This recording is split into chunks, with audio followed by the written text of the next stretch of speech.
quien no solamente es paciente de esclerosis múltiple, sino que también pues es miembro y hoy viene también en representación de la Sociedad de Esclerosis Múltiples en República Dominicana. Todavía un tema complejo para muchos desentendidos, pues a veces pasa que cuando no nos sucede o cuando no tenemos a nadie cerca, pues no nos preocupamos ni nos ocupamos de entender sobre ciertas enfermedades. Hoy una vida de valentía, de mucho empeño en cambiarla y sobre todo de sumar a la causa. Bienvenida, Paola. Bienvenida, muchísimas gracias por la invitación. Gracias a ti por aceptarla y sobre todo por tu valentía.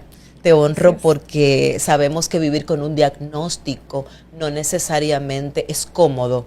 El enfrentarnos a los desafíos de una enfermedad que puede llegar probablemente en edad temprana o tal vez simple y sencillamente tener un total desconocimiento y ajeno a lo que puede ahora ser el resto de nuestras vidas, es un cambio drástico y asusta mucho. Bastante. Y justamente quiero que empecemos nuestra conversación con esto. Paola, ¿quién eras tú antes del diagnóstico? ¿Cómo era tu vida? ¿Cómo vivía Paola? Y justamente todo lo que tal vez ya no está, pero tal vez cambió para mejor.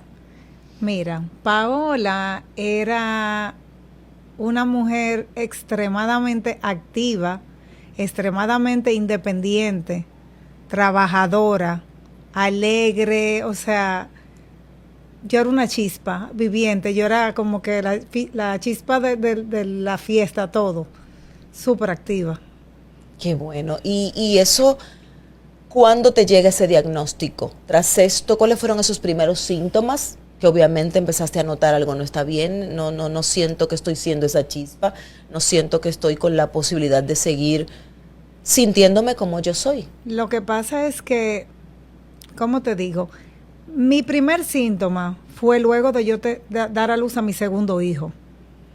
Que a la semana de yo dar a luz, se me acalambraron las manos y el cuerpo de la cintura para abajo. Yo, ingenua, pensé que era por la epidural, porque fue cesárea. Yo llamé a mi ginecólogo. Cuando le expliqué, él me dice, no, eso no tiene que ver con la epidural, te debe de ver un neurólogo.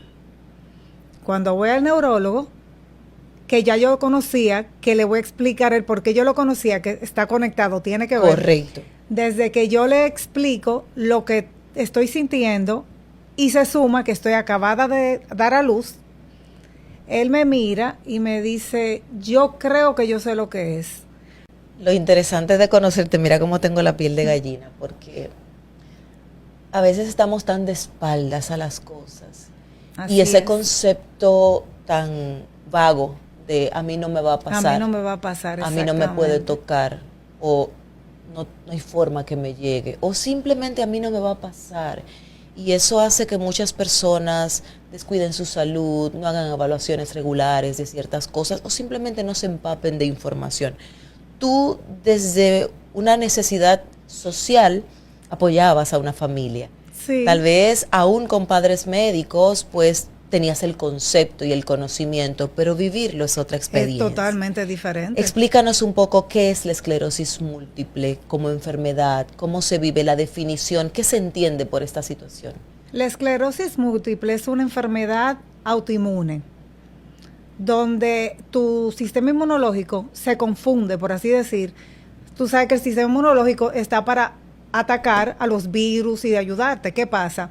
Se confunde y ataca tu propio sistema, y lo que ataca es la mielina. La mielina es recurrimiento de los nervios. Entonces las señales al cerebro no llegan como deben de llegar. Tú sabes que todo se controla por el cerebro. El cerebro es el que te indica. Traga, respira, camina, habla. Pero entonces esas señales no llegan completas, no llegan correctas al cerebro.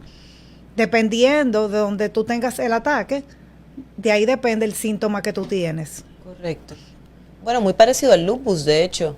Por eso tal vez los estudios para descartarlo. El lupus es una enfermedad del sistema inmune que entonces hace lo mismo. En vez de protegerte, ataca y parte de ese, en vez de la mielina, el colágeno. Y entonces ahí viene toda esa confusión a veces de reumatitis y ese tipo de cosas. Retomo. Una cosa es la información.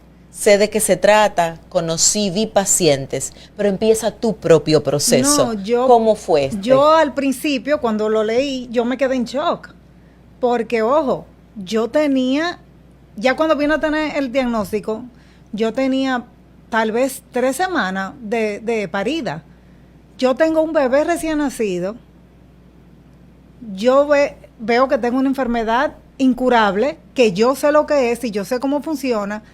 Yo me quedé en shock, yo me quedé y lloré, y lloré, y lloré, y lloré, y lloré, y lloré. O sea, duré como 3 horas llorando. Llamé a mi papá corriendo, papi, esto, le conté a mi mamá, a todo el mundo. Ellos sabían o sea, lo que estaban descartando.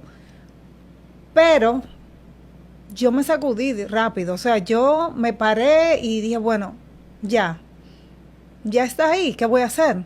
Tengo que seguir adelante en un buen pie, con un buen pensar, porque no puedo hacer nada al respecto. No, ya no hay un cambio. Ya no hay un, exacto. No tienes reversa. ¿Qué pasó por tu corazón? ¿Pensaste en muerte? ¿Pensaste en...? Porque sí, al final tomas las riendas del asunto y sabes que tienes que encararlo, pero en ese preciso momento, ¿tuviste digamos, un pensamiento limitante? ¿Entendiste que probablemente hasta como tu maternidad estaba tan recién dada, pudieras fracasar en ese proceso? ¿Qué pasó en ese momento? ¿Lo recuerdas? No, en ese momento yo no pensé en muerte en ningún momento, porque yo sabía que hoy en día nadie muere de esclerosis múltiple. Pero sí pensé, me voy a quedar paralítica, voy a estar en silla de ruedas, como atento a mi bebé. O sea, mi vida cambió, o sea, Claro. Sí, bastante. Pensar, o sea, fue difícil. Además del miedo, obviamente, y estos pensamientos que son comunes, aún teniendo la información, aún sabiendo que tus padres como especialistas te iban a apoyar. ¿Cómo fue empezar a establecer esta vida? ¿Cómo es vivir con esclerosis múltiple? ¿Qué empieza a limitarse? Haznos ese paseo y ese recuento, porque probablemente muchas personas entiendan que tal vez esto con un medicamento o con ciertas cosas, pues ya está resuelto. Sin embargo, hay limitaciones que se van dando de manera progresiva. Claro. Entonces, edifícanos un poquito con relación a esto. Mira, primeramente, como tú dices, no se cura con ningún medicamento. Hoy en día sí tenemos muchos medicamentos, gracias a Dios, que la controlan, que te estabilizan. Pero el daño que ya está hecho previo, eso no lo quita. Ya una vez diagnosticada y enfrentado este proceso, Paola, madre incluso de 3, ¿cómo fue ese ecosistema? Primero, tu familia, ¿cómo fue ese sostén? ¿Cómo colaboró o no? Porque muchas veces ante el miedo mucha gente se retira, otros al contrario victimizan y tal vez entonces limitan. Cada quien vive una experiencia diferente. U otros son sumamente certeros y coherentes con ese acompañamiento. Claro. ¿Cómo fue para ti esa experiencia? Incluso desde tu maternidad, tu vida de pareja, tu vida familiar, ¿cómo lo abrazas en ese momento? No, bueno, yo tuve obviamente apoyo de mis padres, mi hermana, todo fluyó normal, porque como te digo, yo esos primeros 4 años no tuve ningún otro síntoma y todo es como por así decir, yo no necesitaba ningún apoyo porque era normal todo. Fue después que empezaron los cambios. Tuve varias recaídas que también me recuperé 100%, pero ¿qué pasa? En pandemia, yo tengo una recaída que me internan en mi propia casa porque la doctora me dijo, si tú puedes internarte en tu casa, como nada más pasarte el medicamento, yo te envío una persona, una enfermera, que te lo ponga, porque las clínicas no cabía un alma con el COVID. Sabemos que Entonces, digo, con ese medicamento, tu sistema inmunológico baja totalmente, casi a 0. O sea que es casi probable que se te pegue el COVID. Claro. Yo me interné en mi casa, todo muy bien, pero esa recaída me provocó, o sea, fue en el área del cerebro que controla el balance. Entonces yo quedé con desbalance. Okay. Y ahí sí empezó el soporte que ya yo necesitaba. Que, o sea, yo no puedo correr. O sea, en un parque, por ejemplo, con mis hijos, yo no puedo correr, montar bicicleta, patines, yo no puedo usar zapatos altos. Y ¿No ahí puedes conducir? No puedo conducir porque a veces como que no enfoco bien y no es lo recomendable. Correcto. Entonces ahí sí ya se requería como más apoyo. Pero sí la he tenido 100% de mis padres, mi hermana, tengo amigas fabulosas, perdí amistades, obviamente, porque no todo el mundo entiende.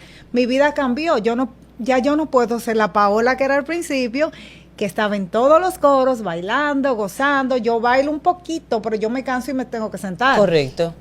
Entonces, tengo un esposo maravilloso. O sea, Aleluya. Dios se pasó con el esposo que me mandó. Qué bueno. Mis hijos también, o sea, tengo 3 hijos. Tengo el grande de 22, que es un gran apoyo también en mi vida. Tengo otro de 13 y una hembrita de 12.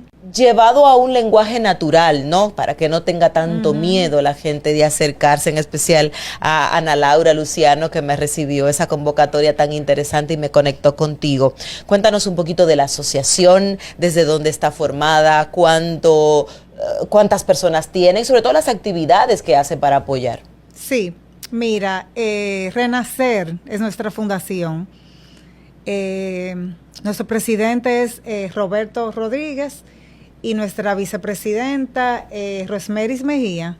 Ellos son los fundadores. Vamos a cumplir 20 años ya la fundación. ¡Wow, qué bien! Sí, 20 años. Y es una fundación fabulosa. Le da apoyo a los pacientes, tanto con el diagnóstico, con terapias físicas y psicológicas, y para cualquier análisis que tengan que hacerse. Porque no todo el mundo tiene la posibilidad de poder hacerlo sin apoyo. Aquí un poquito tanteante en este país a veces lo de la medicina. Y ahí se le da mucho apoyo, mucho apoyo. Hacemos actividades, nos juntamos 2 veces. Nos juntamos ahora el 30 de mayo, que el 30 de mayo es el Día Mundial de la Esclerosis Múltiple. Y nos juntamos para conmemorar, que estamos vendiendo unos t-shirts también, tanto para nosotros como para todo el que lo quiera adquirir, para apoyar. Y nos juntamos también, me parece que es en noviembre, pero ya es un junte de gozo, por así decirlo. Porque no todo es enfermedad, llorar, o sea, también tenemos que juntarnos para disfrutar y darnos cuenta que la vida continúa, porque la vida continúa. Yo igual, no es que yo no soy la Paula de antes, pero igual yo sí salgo. Claro. Yo sí me junto con mis amigas, yo sí me bebo unos traguitos. Y obviamente tu naturaleza y tu espíritu, o sea, se ha mantenido fuerte, firme, coherente, porque debe haber un cambio coherente, no puedes abusar de ciertas cosas que sabes que van a afectarte. Pero el vivir con esa resiliencia y ese concepto positivo de la vida es inspirador. Si tuvieras hoy que ver a esa Paola de hace 13 años, en ese primer día, ya con ese paseo recorrido, con esa tranquilidad y ese concepto que sabes que se puede lograrlo, pero si te encontraras con ella en ese momento abriendo esos documentos, ¿qué le dirías? Yo le diría, wow, Paola, yo sé que es difícil lo que tú estás leyendo. Yo sé que es muy difícil y tu vida va a cambiar. Y va a cambiar para mal en muchas cosas, pero también va a cambiar para bien en otras. Y la vida te va a sorprender.